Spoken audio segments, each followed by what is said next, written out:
అలాగే నా blood brothers, blood sisters, నా హృదయపూర్వక నమస్కారం. సో ఫస్ట్ ఆఫ్ ఆల్ ఈ ఈవెంట్ ఇంత గ్లామర్గా, ఇంత మెమొరబుల్గా ఉంది అంటే దానికి ప్రధానమైన కారణం నా మిత్రుడు అమీర్ ఖాన్. అమీర్జీ, thank you so much. And with a small message and a phone call, you made it.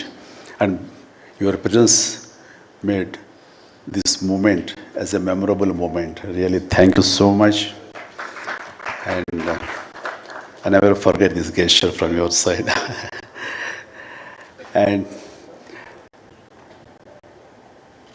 about Guinness Book of World Records, then ఊహించండి. I never expected, never dreamt about Guinness Book of World Record, because Guinness Bookకి మనకి ఏంటి సంబంధం అనే ఒక ఆలోచన ఏమైనా ఉంటుంది కదా సహజంగా. అలాగే నాకు అలాంటి ఆలోచన ఏమి లేదు. అలాంటిది నేను ఎదురు చూడనటువంటి ఒక గొప్ప ఆనర్ ఈ రోజున నాకు నా జీవితంలో నా ఈ సినీ ప్రస్థానం సంబంధించి తారసపడినందుకు ఆ భగవంతుడికి, దానికి కారణభూతులైన మా దర్శక నిర్మాతలకు, నా అభిమానులకు ఎప్పుడు నేను రుణపడి ఉంటాను. Thank you so much.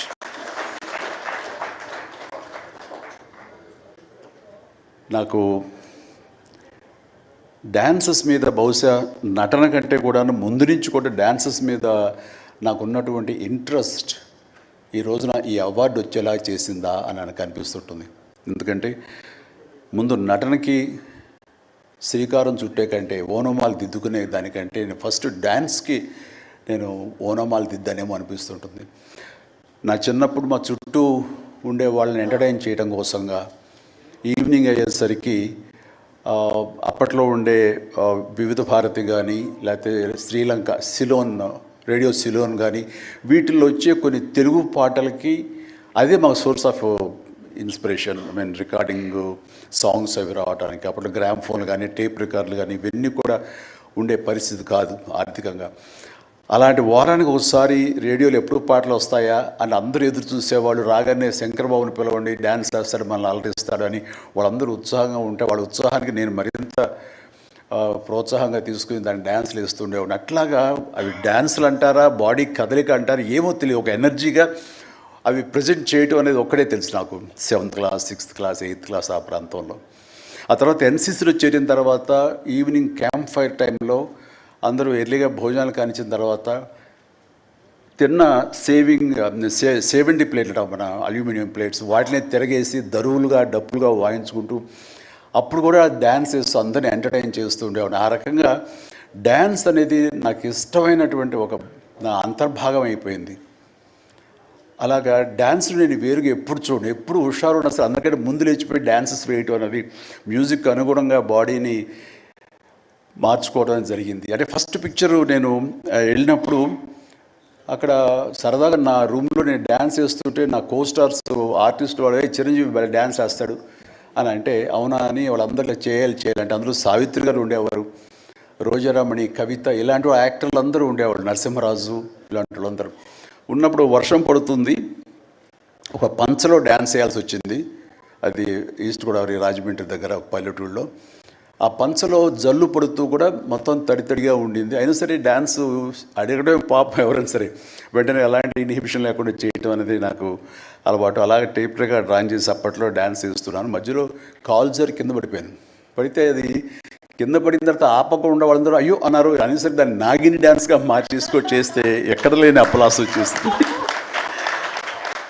So అక్కడ చూసేటంటే ఒక కో డైరెక్టరు రాఘవేంద్రరావు గారి, సారీ మన క్రాంతి కుమార్ గారికి చెప్పడం, ప్రాణం ఖరీదులు వాళ్ళు బుక్ చేసినప్పుడు, ఎవై భలే డ్యాన్స్ వేస్తాడు, భలే ఉంటే డ్యాన్స్ అని అవునంటూ నా క్యారెక్టర్కి అంతకుముందు ఎప్పుడు ఒక డ్యాన్స్ అనేది ఊహించుకోలేదు. సాంగ్ డ్యూయట్ సాంగ్ అని ఊహించుకొని వాళ్ళు ఒక ఎందుకు పెట్టకూడదు సాంగ్ అని చెప్పి నాకు ఆ సాంగ్ సిచ్యువేషన్ క్రియేట్ చేసి ఏలియల్లో ఎందాక అనే ఒక సాంగ్, అండ్ ఆ సాంగ్ నేను వేస్తే దాన్ని స్టెప్స్ అది వేసుకుంటే ఫస్ట్ టైం ఒక యాక్టర్గా నేను స్క్రీన్ మీద డ్యాన్స్ చేస్తూ కనిపించింది. అది దానికంటే ముందు మన ప్రాణం ఖరీదు సారీ పునాది రాళ్ళలో కూడా అలాగే ఫ్రెండ్స్ మధ్య డ్యాన్స్ వేస్తూ నేనే సెంటర్ ఆఫ్ అట్రాక్షన్గా ఉంటూ చేశాను. అలాగా నా డ్యాన్స్ స్కిల్ అన్నది ఎక్స్ట్రాగా నాకు ఒక బెనిఫిట్ అయ్యేది, నాకు ఎక్స్ట్రాగా అది ఉపయోగపడింది. తర్వాత అరవింద్ గారికి, జయకృష్ణ ఇలాంటి వాళ్ళందరికీ కూడా తెలుసు. అండ్ లింగమూర్తి గారు ఉండేవారు. ఆయన డిస్ట్రిబ్యూషన్కి చీఫ్. అప్పట్లో ఆయన రాగానే ఆయన ఏ ప్రొడ్యూసర్స్ని పిలుస్తారు, ఎవరి కథ ఓకే అంటారు, ఎవరికి డబ్బులు శాంక్షన్ చేస్తారని డిస్ట్రిబ్యూటర్స్ మీద ఆధారపడే రోజులు నిర్మాతలు. అలాంటి సమయంలో వేరు నాకంటే సీనియర్ హీరోస్, పెద్ద హీరోస్ ఎవరితోటో కథలు అనుకుంటుండగా, ఆ చిరంజీవి అని అతను కొత్తగా వస్తాడుగా, అతనితో